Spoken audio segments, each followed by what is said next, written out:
রান্নাঘরে আমার সকল দর্শক বন্ধুকে জানাই স্বাগত। আমি শিউলি। আজকে আমি একটা তোমাদেরকে মজার একটা রেসিপি দেখাবো। সেটা হচ্ছে এই যে 5 কলাই, দেখো এর মধ্যে অনেক রকম কলাই মিক্সড করে রেখেছি আমি। সেটা হচ্ছে কাবলি ছোলা, এমনি ছোটো ছোলা, মুগ কড়াই, সোয়াবিন হয়, সোয়াবিনের ডাল, তারপরে বরবটি, রাজমা, এগুলো সব আমি আর মটর সব মিক্স করে রেখে দিয়েছি। তো এগুলো মধ্যে মধ্যে সপ্তাহে একদিন করে আমি সিদ্ধ করে সবাই আমরা খাই। এমনি শুধু শুধু খাওয়া যায়, এমনি কেউ ইচ্ছা করলে রুটি দিয়ে বা মুড়ির সাথেও খায়, এমনি চামচে করে শুধু শুধু। আমি এগুলো ভিজিয়ে দেবো, 6-7 ঘন্টা ভিজিয়ে রাখবো, কিংবা ওভারনাইট ভিজিয়ে রাখলে হবে। দিয়ে তারপর আমি সিদ্ধ করব। এবার কিভাবে বানিয়ে আমরা খাই তোমাদের দেখাও সেটি। দেখো আমি ওভারনাইট ভিজিয়ে রেখে দিয়েছিলাম, তারপর এটাকে আমি ধুয়ে পরিষ্কার করে নিয়েছি। এবারে ভিজার পরে কেমন মোটা মোটা হয়ে গেছে, ফুলে ফুলে সব কলাইগুলো। এবারে আমি এটাকে প্রেসার কুকারের মধ্যে দেব, দিয়ে সিটি দিতে বসাবো। আমি প্রেসার কুকারের মধ্যে জল দিয়ে দিয়েছি, এক গ্লাস মতো জল দিয়েছি। এবারে আমি 5 কলাইগুলো সব ওর মধ্যে আমি দিয়ে দিলাম, সিদ্ধ করতে বসিয়ে দিলাম। আর সিদ্ধর সময় দেব অল্প সামান্য লবণ, স্বাদ মতো, যদিও বেশি লবণ দরকার নেই। এটা একটা হেলদি খাবার হচ্ছে, বেশি লবণের দরকার নেই। আর হলুদটা আমাদের স্বাস্থ্যের পক্ষে ভীষণই ভালো, তাই আমি একটু হলুদ দিয়ে দিলাম। ব্যাস, এবারে আমি এটাকে প্রেসার কুকারটা বন্ধ করে দেব, দিয়ে 5 থেকে 6টা কি 4টে থেকে 5টা সিটি দিয়ে নেব।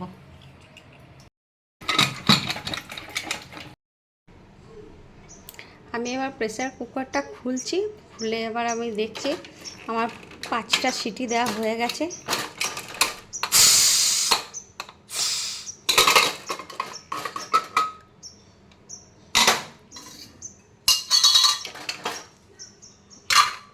তোমাদের দেখাচ্ছি, এই যে দেখো সিদ্ধ হয়ে গেছে, একদম ফাটা ফাটা হয়ে এসছে। সুতরাং সিদ্ধ হয়ে গেছে। আমি তোমাদের এরপরে আমি কি করে এটা খাবো সেটা তোমাদের দেখাবো।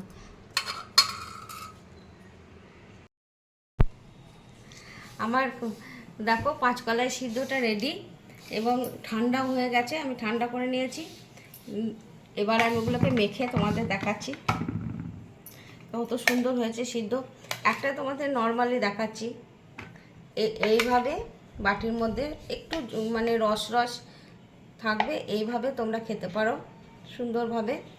এর মধ্যে কিছু গাজর কুচি ছড়িয়ে দিয়ে, একটু শসা, একটু টমেটো,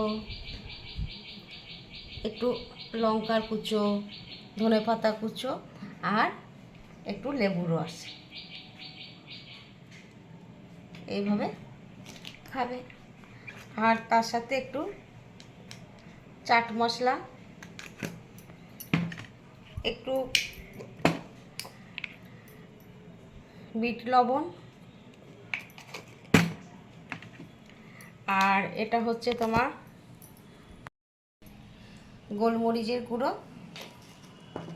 আর এটা ভাজা জিরের গুঁড়ো।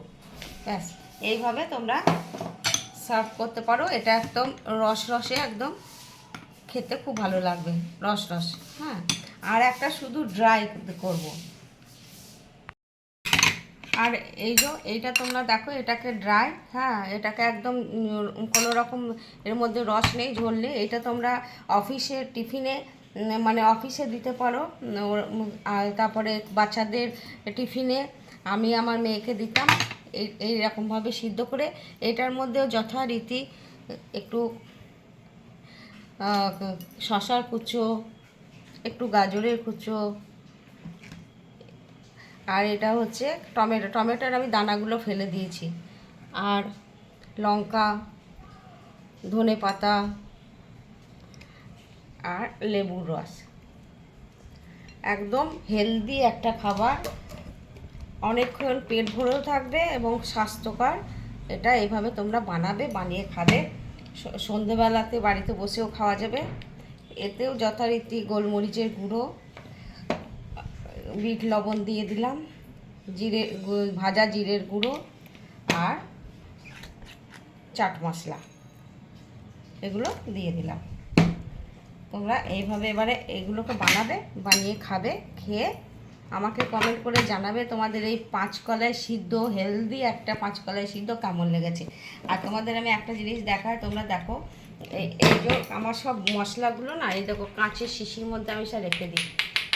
1 মাস কোনো 15 দিন 20 দিন হবে, এগুলো সব কাঁচের শিশির মধ্যে আমি সব মশলা ভেজে ভেজে বা রেডি করে রেখে দিই।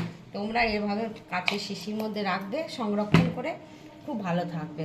যাই হোক, তোমাদের আমার এই 5 কলাই সিদ্ধ কেমন লেগেছে তোমরা একটু আমাকে কমেন্ট করে জানাবে। তোমাদের আর এখনও পর্যন্ত আমার চ্যানেলটি যারা সাবস্ক্রাইব করনি তাদের কাছে অনুরোধ রইল আমার চ্যানেলটি একটু প্লিজ সাবস্ক্রাইব করে দেবে, আর বন্ধুবান্ধব আত্মীয় স্বজনদের সাথে একটু প্লিজ শেয়ার করে দেবে। আর তোমরা সবাই ভালো থাকবে, সুস্থ থাকবে। সকলকে অসংখ্য ধন্যবাদ, নমস্কার, অনেক অনেক ভালোবাসা।